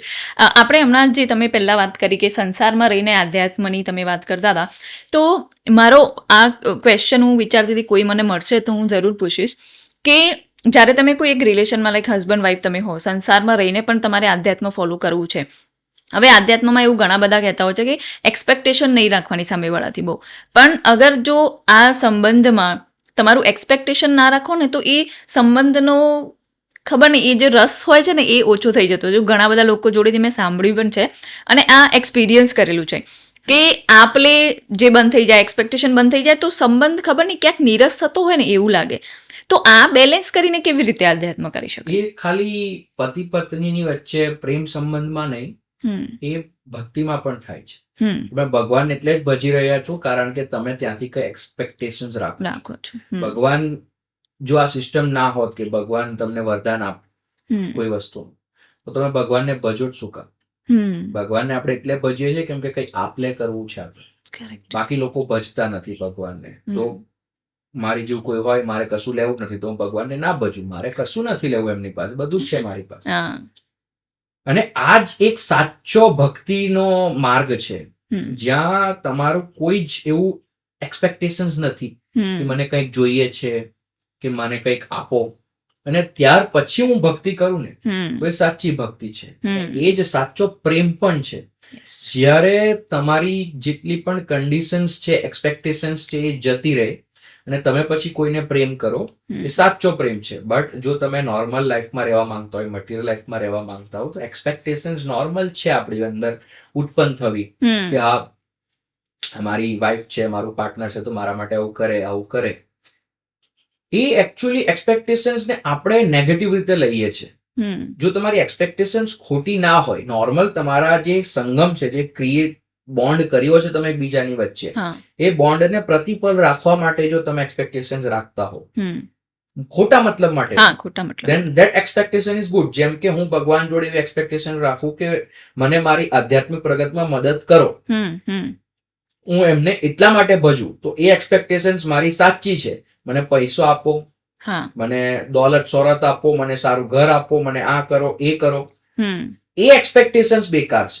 એક્સપેક્ટેશન ને સમજવું કે એક્સપેક્ટેશન કઈ છે, નેગેટિવ પોઝિટિવ, એ ઘણું મહત્વનું કામ છે. તો જ્યારે તમે એકબીજાને એક્સપેક્ટેશન સાચે લગ્ન એટલે આ જ છે, યોગ, એકબીજાને વચ્ચે યોગ પેદા થવો, એટલે એકબીજા એક થઈ જવા, તમે ડ્યુઆલિટી ના રહો. આ વસ્તુ થાય છે ક્યારે? જ્યારે સંભોગની ચરમ સીમા પર હોઈએ ને, ત્યારે you become one, you are not two. અને એને જ સંભોગ કહેવાય છે. એમાં પણ યોગ આવે છે પછાડી. ઓશોનું છે ને સંભોગથી આધ્યાત્મિકતા, સમાધિ સુધી જવું. એકચ્યુઅલી વર્ડ જ એ છે. તમે વર્ડને તોડો અડધો તો સંભોગ, સમાધિનો પણ મતલબ આ છે. સમ આધિ એટલે બે વસ્તુ જે અડધી અડધી છે ભેગી થઈ જવી, એકબીજાની અંદર સમાઈ જવું. તમારી અંદર તમારી મેસ્ક્યુલાઇન ઉર્જા અને ફિમેનાઇન ઉર્જા છે, એકબીજાની અંદર સમાઈ જાય અને અર્ધનારીશ્વર કહેવાય છે. એ ફોર્મ આપણે જોયો છે, અડધી પાર્વતી ને અડધા શંકર. એ વસ્તુ સમજાવવામાં જાય છે અને સમાધિ કહેવાય. એ બંને અડધી ઉર્જા એક થઈ ગઈ, સમાધિ. સમાધિનો અનુભવ આપણને ચરમ સીમા પર થાય છે સંભોગની. તો ત્યારે તમારી જે એક્સપેક્ટેશન્સ એકબીજાની છે એનો યોગ થઈ ગયો. એ નોર્મલ લાઈફમાં પણ મેન્ટેન કરતા શીખવું પડે. એટલા માટે હવે આ બધું હોય છે, મેરેજના કાઉન્સિલિંગ ને બધું. બટ એકચ્યુઅલી આપણા જે ધર્મમાં જે બધી પુસ્તકો છે, ઉપનિષદ છે, આ જે શિવ ને કૃષ્ણની લીલાઓ છે, રાધા જોડે, પાર્વતી જોડે, સતી જોડે, એ બધી વસ્તુમાં બધા લેસન્સ જ છે સમજાય. બટ આપણે એને સરખી રીતે જોતા નથી, આપણે બસ એક કહાણીની રીતે જોઈએ છીએ. હા, તમે આ બુક્સની વાત કરી તો એવી કોઈ 2-3 બુક્સ તમે સજેસ્ટ કરી શકો જે વાંચવું લોકો માટે જરૂરી છે, એવી કોઈ બુક્સ હોય તો? હું પોતે બહુ બુક્સનો ફેન નથી, એટલે હું બહુ બુક્સ વાંચતો તો નથી. બટ મારા ખ્યાલથી કોઈ કે બુક વાંચવી જ હોય તો જે આપણું ઓશોએ ફેમસ કરી છે, વિજ્ઞાન ભૈરવ તંત્ર, એ જરૂરથી વાંચવી જોઈએ. એમાં 112 ટેકનિક્સ છે, ત્યાં કોઈ એક ટેકનિક તમારા માટે કામ કરી શકે છે. એ પુસ્તક હતી પહેલેથી આપણા કલ્ચરમાં, બટ ફેમસ નથી. ઓશો વોઝ ધ વન જેને એ પુસ્તકને ફેમસ કરી અને સારી વસ્તુ ફેમસ કરી છે. ઓશો એ લોકોએ વાંચવી જોઈએ. બીજી તો મારા ખ્યાલથી જો તમે વેદ વાંચવા બેસો, પુરાણ વાંચવા બેસો, તો એ તમે ઘણા ડિલ્યુઝનમાં જતા રહેશો. ટફ છે વેદ વાંચવા, એટલા ઈઝી નથી. વેદ પુરાણ ઉપનિષદ છે શું? વેદ એટલે એકદમ હાઈ ક્લાસ અંદર વસ્તુ સમજાવી છે અને એ આપણે નોર્મલી સમજી નથી શકતા. એ જ વસ્તુને કહાણીના માધ્યમથી સમજાવવામાં જ્યારે આવે એને પુરાણ કહેવાય છે. અને વેદમાં જે સ્પિરિચ્યુઅલ લેસન્સ છે, એકચ્યુઅલી જે અનુભવો છે, એ અનુભવને ડાયરેક્ટલી કહેવામાં આવે, એનો સાર ડાયરેક્ટ કહેવામાં આવે, એ ઉપનિષદ છે. હા. તો હવે થાય શું છે કે બધા જે પુરાણોમાં કહાનીઓ છે, શિવ પુરાણ, વિષ્ણુ પુરાણ, શિવે આમ કર્યું, એમ કર્યું. શિવ પુરાણ એકચ્યુઅલીમાં જેટલી વસ્તુ છે એ બધી કહાની એકચ્યુઅલી બનાવવામાં આવી છે અચ્છા. યોગના બધા કોન્સેપ્ટ ક્લિયર કરવા માટે. જેમ મેઇન ફેમસ કહાની છે, એમાં મારી ઘણી કોન્ટ્રોવર્સી થઈ હતી શરૂઆતમાં કે જે ગણપતિ છે એનું હાથીનું ફેસ માથું, છે હા. જ નહીં. ઘણી કોન્ટ્રોવર્સી ફેમસ થઈ હતી. એકચ્યુઅલી લોકો સમજ્યા નથી એ કહાની એકચ્યુઅલીમાં અંદર થાય રહી, આપણા શરીરની અંદર થાય છે. લોકોને ખબર ના હોય, બટ જે શક્તિ છે આપણી પાર્વતી, એને ગણપતિને એના મેલથી, એવું કહે છે મેલથી બનાવે, હા. બનાવે છે કે માટીથી બનાવે, એ બધી વાતો છે. જેનાથી બનાવે આપણે કોઈ લેવા દેવા નહીં, બટ આપણી જે શક્તિ હોય પાર્વતી એને મૂલાધારમાં રહેતી હોય, કુંડલિની ત્યાં જ હોય. આપણે યસ. શિવ જે છે ઉપર છે, કૈલાસ પર બેઠા છે, આપણો કૈલાસ છે ઉપર. યસ. નીચે પાર્વતી જે છે એ એના મેલથી, એટલે મૂલાધારની અંદર નેગેટિવિટી હોય ને એટલે એવું કહેવામાં આવે છે મેલથી, બટ લોકોને એવું શરમનાક થાય છે કે પાર્વતી મેલથી ગણેશને બનાવે, એટલે લોકોએ ફેરવીને એને માટી કરી નાખી. નેગેટિવ ઉર્જાના લીધે મેલ કહેવામાં આવે છે. તો પાર્વતી અંદર છે ને ગણપતિને બનાવે છે. ગણપતિ મૂલાધારના દેવતા કહેવાય, મૂલાધારની સિક્યોરિટી કરનારા છે. એટલે મંદિરમાં જવા પહેલા બહાર ગણપતિ હોય. એનું રીઝન એ છે. તો એ ગણપતિ મૂલાધારની સિક્યોરિટી કરે છે, એટલે લાલ કલરના એકચ્યુઅલી પહેલા લાલ કલરમાં, મૂલાધારનો કલર લાલ હોય, માની જે ચુનરીઓ હોય લાલ હોય, લાલ કલર છે મૂલાધારનો. તો પાર્વતી ત્યાં નાવા જાય છે, ગણપતિને બનાવીને કહે છે તું સિક્યોરિટી કર. એટલે પાર્વતી અંદર બેઠી છે એમ કહેવામાં આવે છે, અને એ મૂલાધારને સિક્યોર કરે છે ગણપતિ. હવે જે શિવ છે ને એ તમે છો. અહીંયા શિવ કૈલાસમાં બેઠા, તમારી ચેતના શિવ છે. હવે તમે જયારે ધ્યાન કરો ને, એવું કહેવામાં આવે છે કહાનીમાં કે શિવ ગયા પાર્વતીને મળવા અને બહાર ગણેશ મળે છે. તમે જયારે ધ્યાન કરો, ધ્યાનનું મકસદ શું છે કે તમારી શક્તિને તમે લેવા જાઓ છો, જગાડવા જાઓ છો. તો તમે શિવ જયારે ધ્યાન કરવા બેસો છો, તમે એઝ અ શિવ જાઓ છો તમારા મૂલાધારમાં તમારી શક્તિને લેવા, બટ બહાર ગણપતિ દેખાઈશ તમને. ત્યારે હાથીનું મોઢું નતું, સાંભળજો. હવે શંકર, શિવને, શંકર તો ના કહેવાય, શંકર તો હજુ ઉદ્ભવ નથી થયા, બટ શિવને જયારે ગણપતિ બહાર દેખાય છે ને, તો એમને ખબર નથી કે આ કોણ છે ને શું છે, તો એ ગુસ્સામાં આવે છે. આપણે મૂલાધારને ખોલવું અને તપસ ઉત્પન્ન કરવું પડે, અને એ જ દર્શાવવામાં આવ્યું છે જયારે શિવ ગુસ્સામાં આવે છે કે હવે ખુલ, એને મૂળ બંધ કહેવામાં આવે છે. એ ગુસ્સો, એ ફોર્સ લગાયો શિવજીએ, ગણપતિજીના ડોકને કાપી નાખ્યું, એટલે મૂલાધાર ખુલ્યું. બટ જયારે મૂલાધાર ખુલે ને, તો જે શક્તિ છે ને એ વેગમાં બહાર આવે, ફોર્સમાં બહાર આવે. એટલે એવું બતાવ્યું છે કહાનીમાં કે પાર્વતી જે છે ને એ ગુસ્સામાં બહાર આવી કે તમે કેમ મારા છોકરા જોડે એવું કર્યું. પછી થાય એવું છે કે શિવને પાર્વતી લઈને જાય છે પાછી કૈલાસ, અને પછી ત્યાં બધું તોફાન થાય છે કે તમે મારા છોકરાને પાછો કરો, આમ તેમ. તો શક્તિ ઉઠીને ગઈ ઉપર, શિવ લઈને ગયા ઉપર એને. જયારે શિવ ઉપર લઈને ગયા, એકદમ ફોર્સફુલી ગયા, ગુસ્સો બતાવ્યો છે પાર્વતી, વેગ બતાવ્યો છે. હવે જયારે કુંડલિની ઉપર આવી જાય ને, પછી એ સ્ટેબલ ઉપર રહેતી નથી. એકવાર એ ઉપર આવે પછી એ પાછી નીચે જતી રહે છે, બટ એકવાર ઉઠીને જયારે નીચે જાય ને, ત્યારે તમારો ચેતનાનો લેવલ આખો ચેન્જ થઈ જાય, તમે જાગી જાઓ છો. એને જ એનલાઇટમેન્ટ કહેવાય છે. એનલાઇટમેન્ટ એટલે તમને 12 માસ કલર નથી દેખાતા, કે તમને એવું બધું ફીલ નથી થતું. ઉર્જા એકવાર ઉપર આવીને પછી એનું પાછું નીચે શાંત થાય છે ને, તો ત્યારે એવું કહેવામાં આવે છે કે ગણપતિજીને નવું ફેસ આપ્યું, હાથીનું. હાથીનું જે ફેસ છે ને, વિઝડમ ને સિમ્બોલાઇઝ કરતું હોય છે. તો એટલા માટે જયારે પાછું નીચે ગયા મૂલાધારમાં, તો પાછું મૂલાધાર બંધ થયું, બટ હવે મૂલાધાર ચેન્જ થઈ ગયું. હવે યુ હેવ બીકમ અ ગુરુ, યુ હેવ બીકમ અ યોગી. તમને જ્ઞાન છે, તમને વિઝડમ આવી ગયું. તો એ વસ્તુ માટે ગણપતિજીને જે છે એ ગણપતિનું મોઢું આપ્યું છે, હાથીનું મોઢું આપ્યું, રિપ્રેઝન્ટ કરવા માટે. એકચ્યુઅલી એનું કારણ એ છે. હવે આ જ વસ્તુ મેં સમજાવી કે ગણપતિજીનું જે છે હાથીનું મોઢું નતું. મારો કહેવાનો મતલબ હતો કે પહેલા નેચરલી હાથીનું મોઢું નથી, પછી હાથીનું મોઢું સિમ્બોલાઇઝ કરવા માટે નાખવામાં આવે છે. બટ લોકો ના સમજી શક્યા, લોકો મને ગાળો આપી, મેં પછી ઇગ્નોર કર્યું. આટલું સુંદર એક્સપ્લેનેશન મેં પહેલી વાર સાંભળ્યું છે કે લોકો ઘણા કહેતા હોય કે સિમ્બોલિક હોય છે, આપણને જે વાર્તાઓ બતાવવામાં આવે છે, રિયલમાં એવું નથી હોતું જે પુરાણોની. પણ આટલી સરસ રીતે લાઈક મને પણ આજે ખબર પડી કે આ રીતે તમારું જે ચક્ર કુંડલીની કે આપણે જે કહીએ એનું સિમ્બોલાઇઝ કેવી રીતે આ વાર્તામાં કરવામાં આવ્યું છે, એ જ જોવાનું છે ને. પુરાણોમાં આ જ સમજાયું છે, બટ બિલકુલ પીપલ કાન્ટ અન્ડરસ્ટેન્ડ. વેદમાં આ બધું હા. સીધું લખ્યું છે, બટ સીધું તમને ના સમજ પડે, એટલે કહાણીના માધ્યમથી પુરાણોમાં લોકોએ ટ્રાન્સલેટ કર્યું, સાધુ સંતોએ, કે એટલીસ્ટ કહાણીથી લોકો સમજશે. બિલકુલ. બટ હવે કહાણીની રીતે થઈ ગઈ. હમ. તમે ઓબ્ઝર્વ કરશો ને તો રામાયણ ને મહાભારતમાં ઘણી બધી સિમિલારિટીઝ છે. હા.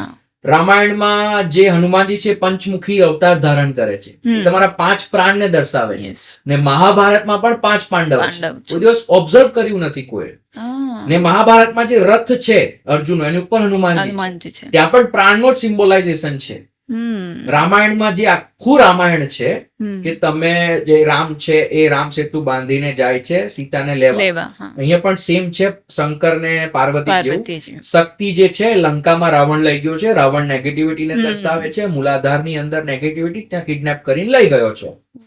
રામ જે છે એ તમે છો, તમારી ચેતનાને રામ કહેવામાં આવે છે. હમ. હવે હનુમાનજી જે છે એ પ્રાણ છે, એટલે આપણી જે ચેતના છે એની જોડે પ્રાણ ચાલી રહ્યા છે, બરાબર.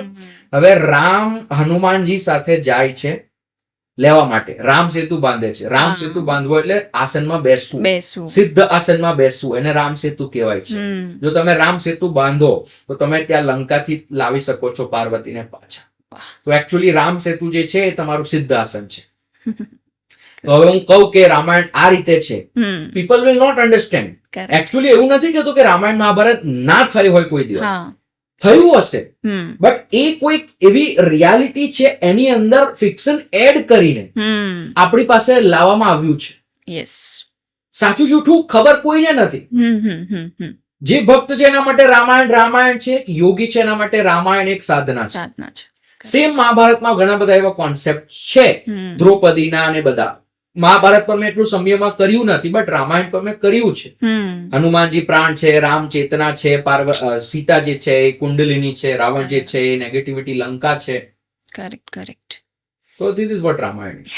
મારા આ આ એક અલગ પર્સપેક્ટિવ છે, એક યોગી તરીકેનો પર્સપેક્ટિવ છે જોવા માટેનો, કે Correct. કેવી રીતે આને તમે સિમ્બોલાઇઝ તમે કરી શકો. અને આ મારામાં કોઈ પુસ્તક વાંચવાથી નથી આવ્યું, જી, આવું કશે બિલકુલ. લખ્યું જ નથી કોઈ બિલકુલ, પુસ્તકમાં. બિલકુલ. આ એકચ્યુઅલી મને ધ્યાનમાં અનુભવ થાય છે કે આ શું કરું છું, આ દરરોજ આસન કેમ કરું છું, આવું કેમ બેઠા બેઠા ધ્યાન કેમ ના થાય, કુંડલિનીને જગાડવી હોય તો આસનમાં જ કેમ બેસવું બેસવું પડે. પડે. એટલે મારે એવું થયું કે આ રામ સેતુ બાંધવો પડે છે. હમ. રામ હું છું, શંકર ને શિવ ને પાર્વતીની કહાની પણ સેમ છે, રામ સીતાની પણ સેમ છે.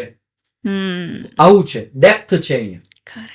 પહેલી વાઇફ શિવની હતી સતી, પછી હમ. બીજી હતી પાર્વતી. એમના પણ Correct. નામ સિમિલર છે, સતી પાર્વતી. પાર્વતી. હા. અહીંયા પણ ઘણું બધું છે કે જ્યારે આપણો જન્મ થાય છે ને ત્યારે શિવ અને શક્તિ ભેગા થાય છે, હમ. ત્યારે જ જન્મ થાય છે આપણો. Feminine Yes. Masculine energy, Yes. Mummy પપ્પાનો સંગમ થાય ત્યારે એક નવું જીવન બને છે. હમ. તો પહેલી વાર જ્યારે આપણી અંદર શિવ ને સતી આવે છે, હમ. પહેલી વાર આપણે જન્મ લઈએ તો શિવ ને સતીના ભેગા થઈને અંદર આવે છે. પછી સતી જે છે એ નીચે જતી રહી છે ને શિવ અહીંયા રહે છે. અહીંયા. હા. બટ હવે એવું થાય છે કે સતી જે છે ને મૂલાધારમાં જતી રહી છે ને, પછી એમના જે દક્ષ હતા પિતા, એ એમને શિવ જોડે ના પાડે છે ના કરવા. પાડે છે. હા. તો સતી જે છે એ અંદર ને અંદર જ મૂલાધારની અંદર તપસમાં ધીમે ધીમે પોતાને અગ્નિમાં અગ્નિમાં. નાખી દે છે અને પોતાનું એ થઈ જાય છે. પછી એ જ સતી પાર્વતી બને છે. હમ. આ બીજું કઈ નથી. જે કુંડલીની શક્તિ અંદર બેઠી છે ને, હા. ત્યાં તમે ધ્યાન કરો ને તો એ સતી જે જન્મ લઈને આયા હતા તમે, ત્યારે એ સતી હતી. હા. બટ જ્યારે તમારું જાગૃત થાવ છો, તમારી કુંડલીની તપસની અંદર ઉત્પન્ન થાય છે, તો એ સતી હવે સુસાઇડ કરીને પાર્વતી બનીને બહાર આવે છે. હમ. સિમ્પલ છે આમ. અદ્ભુત, ખૂબ અદ્ભુત. જીલભાઈ, ખૂબ જ મજા આવી બંને એપિસોડમાં. એટલું બધું નોલેજ મળ્યું છે, અને આઈ નો કે હજુ તમારી અંદરથી બીજા 10-15 એપિસોડ બધું બહુ નીકળશે અનુભવથી. 10-15 એપિસોડ થઈ શકે છે. એટલે હું એવું ઈચ્છીશ કે થોડા ટાઈમમાં હું ફરીથી તમારી જોડે 2-4 બીજા એપિસોડ કરી શકું, અને જેટલું નોલેજ લોકો જોડે, જેટલું આધ્યાત્મ લોકો જોડે પહોંચી શકે એટલું આપણે પહોંચાડીએ. બિલકુલ. બિલકુલ. Thank you so much.